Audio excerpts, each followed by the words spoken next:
Hello, this is Alan Wheeler on my YouTube channel where I have been talking about tarot and spirituality.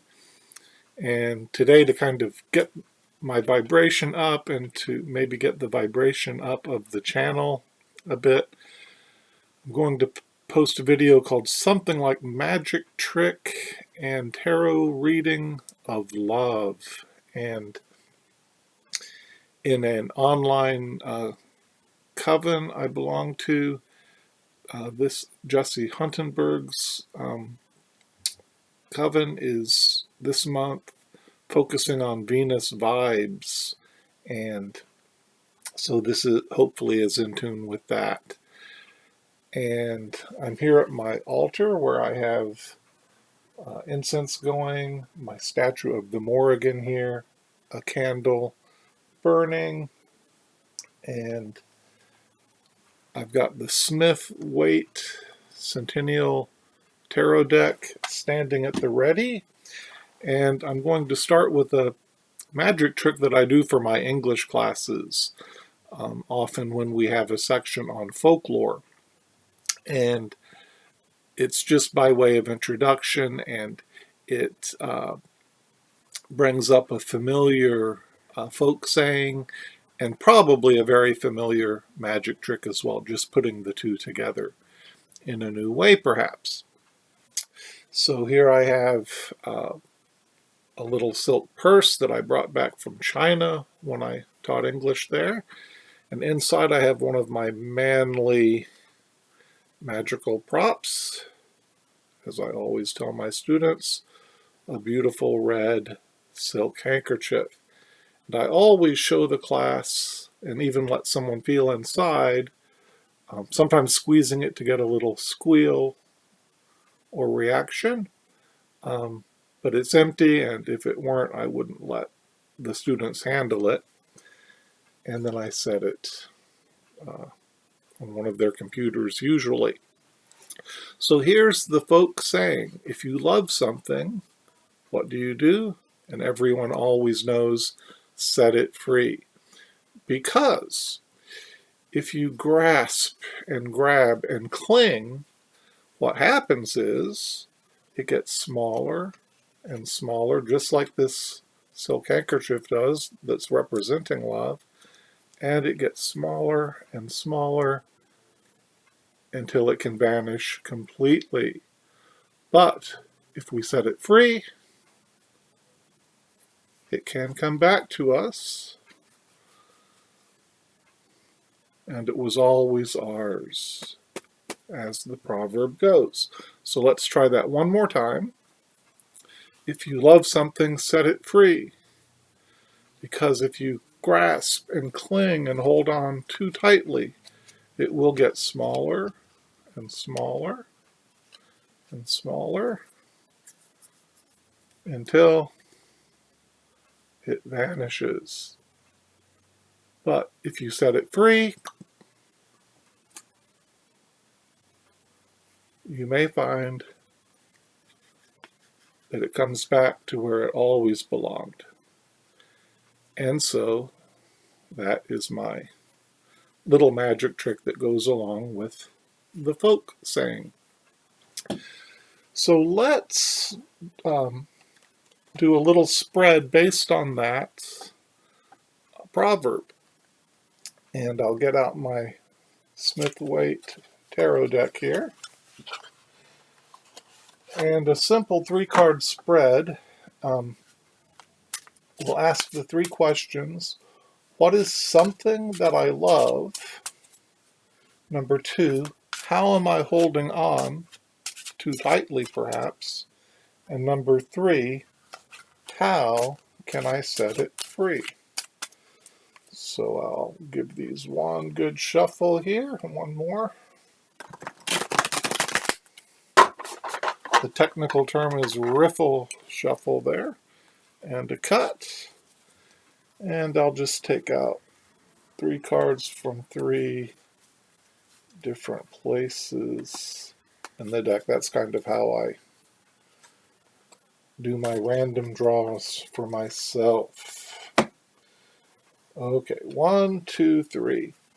So usually I do this earlier and then sit with the cards before making the video um, to give myself some time to think, but I'll just do this along with you because each person will have to apply the um, kind of the archetypal meaning to themselves.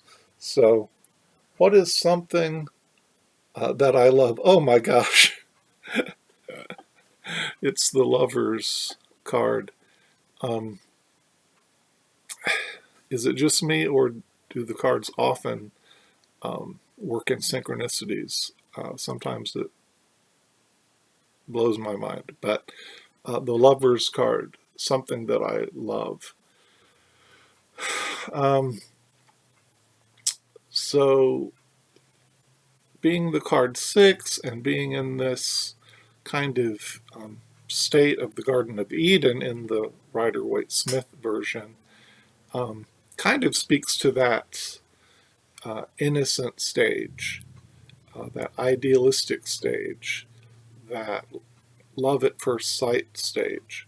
So think of something that you have this kind of love for. I can think of a few things right now that are in that kind of new paradisal, however you say it, state um, of fresh, childlike innocence, that new, the bloom is still on the rose.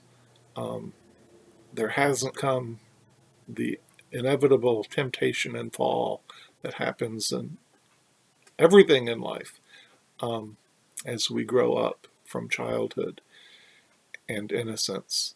So think of something that's in that state in your life, and that answers our question, what is something that I love? Number 2, how am I holding on? And the card here is the King of Wands. And to me, that's very appropriate because in Rider-Waite-Smith, um, and using the Golden Dawn correspondences, the King of Wands is fire of fire, the most active um, possibility of combinations in the court cards. And so this is aggressive, authoritative, taking action, doing, commanding. And so this may be, if you can think about what you identify as something in this fresh new state of falling in love. Not necessarily a person, but it could be. And how are you holding on, grasping, trying to control and manage with that fiery passion and that active energy? And how can I set it free? Number 3 is the 5 of Pentacles here. And I need to think about this a bit, but there's a kind of, in the material realm or physical realm, there's a kind of loss. And so perhaps that willingness to feel the sorrow, to feel the loss of this thing. In the classic plot, boy meets girl, boy loses girl, and then boy and girl get together. And so maybe that kind of fall from Eden and that redemption, that familiar plot sequence, however you want to look at that.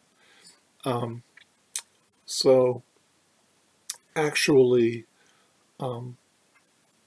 going through the relinquishing, going through the letting go, actually, physically, materially releasing. Not only the mental, it's not the another suit, which would be in the emotions or the mind or the will as much as to actually in practice let that thing, release that thing for a while. Take a break, feel the loss, process it in practice. And so, pretty good advice. So that's the magic trick and tarot reading of love. Thanks for watching, and as always, I hope you feel connection with people in your life, in online community, and on your spiritual path, whatever that might be. Take care.